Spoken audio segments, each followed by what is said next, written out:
fyrirgeðu. Já. Get ég fengið hjá þér tepp og kodda? Já, ekkert mál. Heyrðu, það eru 3.500.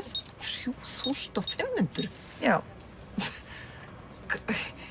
Rosalega er það dýrt. Ég meina, var þetta ekki alltaf frí? Já, en svona er nú bara viðskiptamódeli hjá lággjaldar flugfélögum. Þannig að... Ok, en ég fæði það bara vatn hjá þér. Já, bara vatn. Það eru 850. Þetta djóka. Nei, takk, ég sleppi því. Sleppa vatninu. Já. Mínir og herrar, það er flugstjórinn sem talar. Við fljúum nú í 36.000 fetum beinustu leið til Kaupmannahafnar. Við viljum vekja athygli á því að eftir augnablik munum við taka súrefni af flugvélinni. Ef þið vilja halda lífi getið þið verslað súrefniskúta af flugfreyjunum á þetta 4.500 krónur og við minnum á að ekki er hægt að nota debitkort. Sjönsina ég láti okkar svona á mér.